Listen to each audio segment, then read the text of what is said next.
Hello, I'm Sean Patrick, and wanted to talk about tarot. I get this package in the mail here. It's a tarot deck, and it's the El Gran Esoterico. So I haven't opened this up yet. I wanted to give you my first impressions of it. I'll tell you what I thought. It's been a while since I made one of these videos, so I thought just for the hell of it, I'd put one up. It might get loud when I'm making this video. Right across the street from me, they do a reenactment of World War II, and it gets pretty loud. But I think they're done doing one of the reenactments. I wanted to tell you about an experience I had. Last week, I did a tarot party, and it was my first time doing a party. My wife does these parties all the time, and she asked me to go with her. There was a real bad storm. She didn't want to drive in the storm, and you could hear the gunfire. And she wanted me to kind of lighten the burden and do some of the readings. These were just too many people to read. It was late at night, and it was girls in their 20s, and there was a lot of drinking, obviously, a party. And like I said, my first time doing a party. I'm not sure if I'll do one again. if I do, I might go about it differently. It was a tough crowd to read for, and I kind of knew that going in. But yeah, I don't know. The first few readings went well. After that, I mean, they just got tough. I did a reading for a girl. It was kind of a hard reading, and I told her that. I says, this was kind of a tough reading. So you're kind of a challenge to read for. And then the girls obviously go out and talk about their experience. And I mean, right after that, and you're getting later into the evening, so, more drinking is happening. And I was reading girls who, I mean, they were just resistant. I mean, I would kind of get this, the body language where they were like deliberately being challenging, and I realized that doing parties, I feel like, like they were looking for a performer.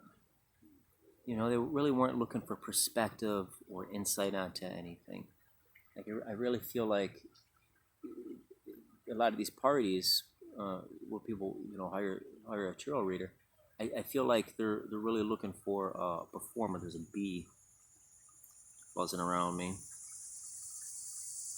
Show them away. Actually, I kind of like bees, actually. Anyway, it was an interesting experience. I don't know what else to say about it. It was kind of funny because I mainly read out of a shop. I read out right now. I'm reading out of a place called Rock So Love in Lockport, Illinois. I'm there Saturdays, and that is like, it's a spiritual environment. People who walk through the door there they know what chakras are. They're spiritual seekers, and they're people trying to get perspective.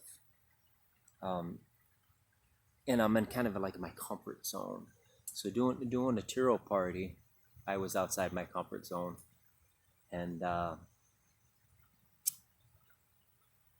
it was just a different experience. You're reading on someone else's terms. You're reading cards in someone else's space, and not in your own. Just a different experience. I'm not sure if I'll do that again, do a tarot party, maybe in the day, and maybe if there's not like a lot of heavy drinking. I don't mind someone having a beer or two and then wanting to get their cards read. That's fine. But yeah, it was an experience, and I thought I'd talk about that a little bit. But I want to go over these cards with you. The En Gran Esoterico. I seen this deck about a year ago. Came to my attention, and the prices of tarot cards on the internet is kind of a funny thing. Last year, this deck was going for like $80. I seen it was $25. Is going for now, so I swooped it up. Why it was going for $80, I have no idea. And there's other tarot decks out there I see like on eBay that are going for hundreds. And I get that there's a market there for collectors, but some of these decks I don't get it, especially if it's like a Rider-Waite knockoff. I don't understand.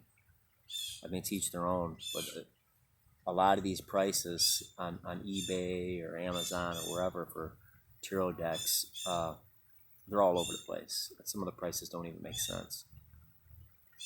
So, yeah, the En Gran Esoterico. Let's open this up. This is kind of a unique deck.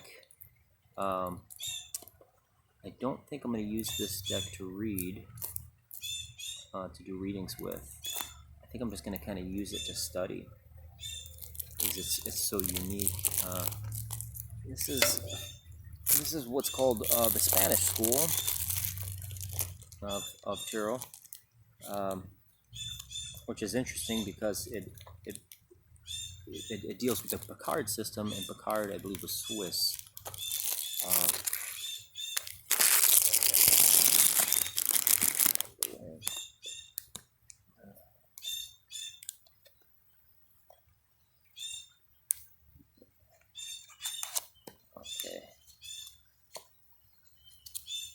Okay, it's wedged in here pretty tightly. Let me look at this.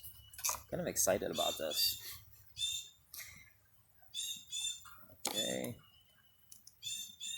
The back of the cards here is a 7-pointed star. And one of my occult traditions that I'm part of, the 7-pointed star is pretty significant.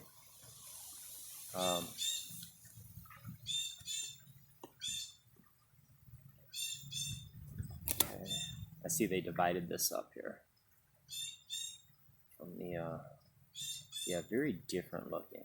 This is going to be fun to play with and study. This really deviates, I feel, from traditional tarot. Okay. Let me set this aside. The white book. These white books are good. I've said it in other videos that I think the white book is all you really need to get going and really study tarot. This is from Fournier, and Fournier, all their pamphlets are the same regardless of what tarot deck. Okay, I'm just gonna set the little white book off to the side of this deck and kind of go through it. And here we have El Loco. Okay, the Fool. Very interesting, very different. Like I said, this deviates from the norm with tarot. Here he's carrying a stalk of corn.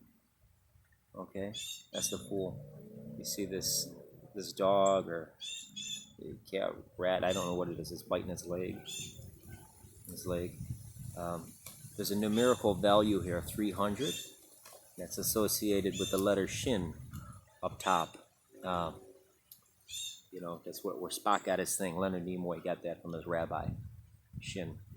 Okay, and the Hebrew letter association or correspondence here is different from the Rider-Waite, I believe.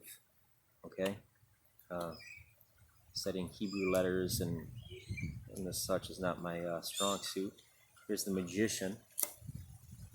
Very different. consultant. And I like the spirals. The spirals here. Sun in the background.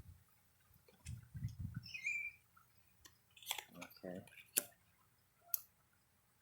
This is interesting. High Priestess.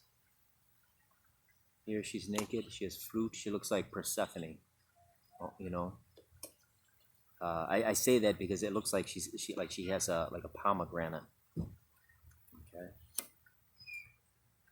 Like I said, very different. The Empress. Emperor. Very pagan looking with those horns. Flip these over.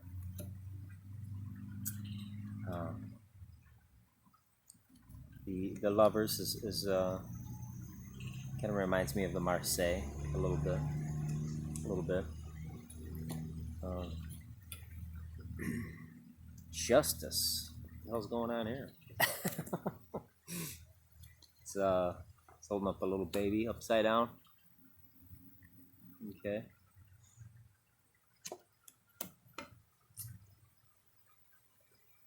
Just want the wheel is really different here. The Wheel of Fortune, very unique. There's a white polar bear, and there's a monkey with a crown and a cape. Fascinating.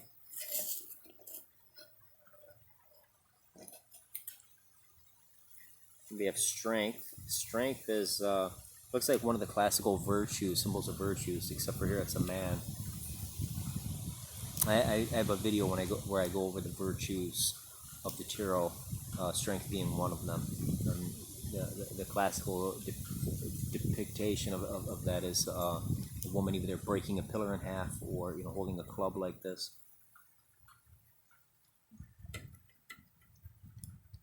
Okay. Very different.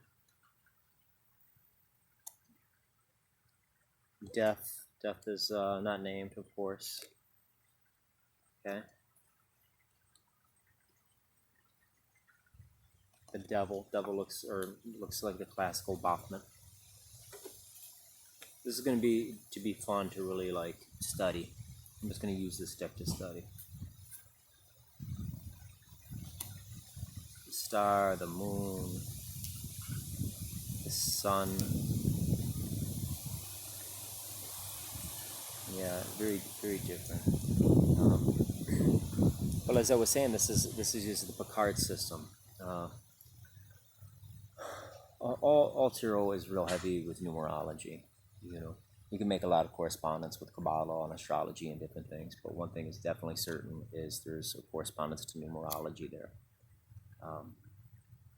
But here with this Picard style deck of the pips, you really start to get into sacred geometry. Yeah, very cool looking. So here we have the Ace of Pentacles. Okay. As above, so below. Okay.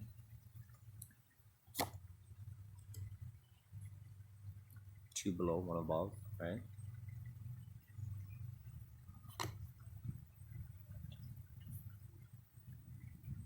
Five is that pentagram.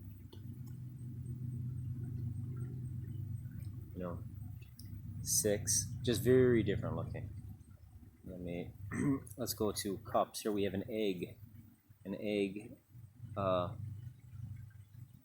in the center of three cups, and a butterfly. Now the thing about the Picard is the correspondence is totally different. These are kind of cool looking. Eight is a bunch of butterflies here. Okay. So the correspondence is different. And I mentioned this in the video I did on the Thompson Lang Tarot. Check it out. Where, magically speaking, the East is associated with Raphael and has to do with healing in intellect. What is wands?